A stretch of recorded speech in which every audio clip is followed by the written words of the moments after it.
And now I would like to ask Mr. Alessandro Senesi, Deputy Head of the Culture Program and Actions Unit at European Commission, Director General for Education and Culture. Alessandro. Thank you. Good morning, everyone. I would like to say just a few words of introduction to our today's discussion. I'm afraid I will speak a bit longer than Danielle, but I hope to provide a few elements from what the European Commission is doing in this respect.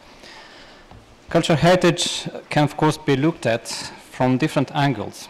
However, in times of financial crisis as the ones we are living in, its economic dimension is more relevant than ever. Both direct and indirect investments by past generations are still delivering a significant return, several centuries after they were made. Many of them are still generating jobs, greatly contributing to our GDP and spurring our never-ending quest for knowledge and innovation. The European cultural and creative industries, which the heritage sector is an important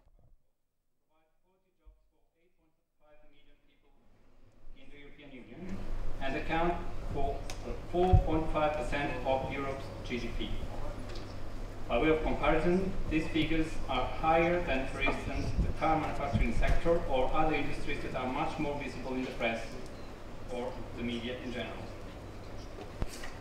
All the more in these difficult times, we have to speak up together about the fact that cultural heritage is an opportunity for investment that brings also long-lasting economic development. Europe's tremendous and diverse cultural heritage is one of the attractions that make it the world's top tourist destination. Although the upkeep of our heritage is, according to the EU Treaty, a national responsibility, Europe has indeed a role to play. And the European Commission fully acknowledges the importance of cultural heritage in the European economy. Last year, as you know, we launched EU 2020, our overarching and long-term strategy to help Europe find innovative solutions to the social and economic challenges ahead. At the same time, work has begun on how the European Union will allocate its budget for the funding period from 2014 to 2020. In this framework, it is therefore of paramount importance to look at how cultural heritage and culture in general can contribute to the smart, sustainable and inclusive growth objectives set by the EU 2020 strategy. The first objective is smart growth. At a time when many of our industries are facing difficulties, this is one of Europe's most dynamic sectors, capable of growing faster than the rest of the economy. The overall employment in the sector increased by an average of 3.5% a year in the period 2000 to 2007, more than 3 times as much as the EU economy as a whole. I would like to quote the example of the European Capitals of Culture, which are one of the best-known actions of the Commission in the field of culture and also one of the European initiatives with the greatest leverage effect. It has been estimated that for some capitals, each euro invested generated an extra 8 euros in return. Overnight visitors increased on average by 12% and often much more. Liverpool, for example, saw a 25% jump in the number of visitors when it held the title in 2008. And of course, we hope that Wrocław will record similar results in 5 years' time. This is an opportunity for a city to map a better future for itself and its region. The title provides a springboard for investment and regeneration, and it can generate longer-term jobs and growth. The cities that derive the most benefits from it are those which seize the year's momentum to embed culture as part of their long-term strategy for cultural, social, and economic development. Many cities have been totally transformed thanks to the title. In addition to the direct economic benefits, they have become a more attractive place to live and have thus appealed to further investments. The second objective of the 2020 strategy is sustainable growth. Culture and creativity have spillover effects on sustainability, even in sectors that one might not immediately think of. The dynamism can indeed take many forms. For instance, helping to design greener public transport, nurturing environment-friendly entrepreneurs, developing new models in healthcare, or promoting changes in behavior. A switch to sustainable growth calls for a real sea change in how we view our world. Above all else, culture is an educator. It awakens our consciousness about the world around us and our place in that world. It promotes sustainability by prompting behavioral changes, leading to new and wiser ways of organizing our society. The third objective of the EU 2020 strategy is inclusive growth. Again, European capitals of culture provide a meaningful example of how investments in culture can help reshape a city in an inclusive way.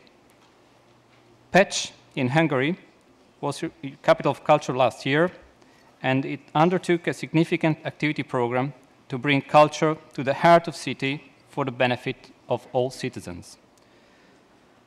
Further afield, cities like Lille and Liverpool have used this title to give themselves a new and vibrant image in which inclusiveness plays a big role.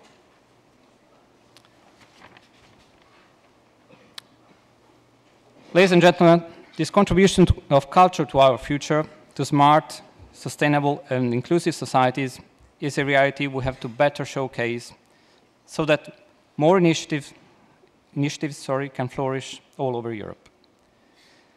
Certainly, we are coming up against our own limits. As we all know, the whole cultural sector is facing more than ever severe budget constraints. Our report showed that there is still a long way ahead to fully reap the huge potential and spillover effects of culture in Europe. We have not yet managed to integrate culture into a new economic paradigm. Even within the European Union, our ambitions are not entirely matched by the budgetary resources available to support culture. In fact, a mere 0.04% of the EU budget is allocated to the culture program, which is Europe's main tool to provide financial aid to cultural activities. 0.04%. However, it would be a serious mistake to underestimate what we are currently doing. There is a wide array of support available for cultural heritage across different EU programs. Although with a relatively limited total budget, the EU Culture Programme has invested for the period 2007-2011 almost 30 million euro on cooperation projects dealing with heritage. The European Regional Development Fund has allocated for the years 2007 to 2013 3 billion euros for the protection and preservation of cultural heritage, 2.2 billion for the development of cultural infrastructure, and 775 million euros to support cultural services. A further 89 million euros has been made available through the EU framework programs for research and technological development since 1998. The European Union is also very active through awareness-raising actions that seek to showcase the value of cultural heritage. 2 examples: the EU Prize for Cultural Heritage Europa Nostra Awards, and of course the European Heritage Days that are a joint initiative between the European Commission and the Council of Europe. This action has an enormous potential, for which we would like to increase the European dimension and visibility. So I really look forward to exchanging views with the national coordinators this afternoon on these topics. Now, the time has come for the EU to make major decisions on its budget for the period from 2014 to 2020. We are committed to work to make sure that culture can benefit from greater funding opportunities in the next period. You might be aware that the European Commission unveiled its proposals last June, and one of these consists of a new program called Creative Europe, which, if approved, will take over from the current culture program as the EU main funding scheme for cultural activity.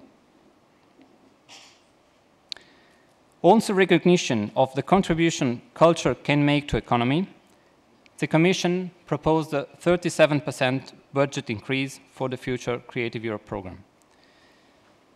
Should this be eventually approved by the Member States, this would mean that in times of economic crisis, Europe has the courage to invest more than ever on culture.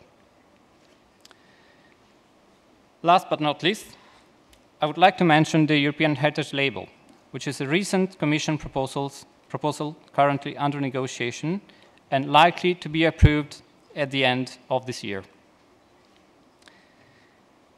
The future label will aim at highlighting historical sites across Europe that symbolize the European integration process. For example, one site that got labeled in a previous phase that was not under the European umbrella is the house where Robert Schuman, one of the fathers of European integration, was born. The Commission sees the label as a means to raise awareness about European history and heritage and to involve people in it. But we also expect it to contribute to the sustainable development of regions, in particular through cultural tourism.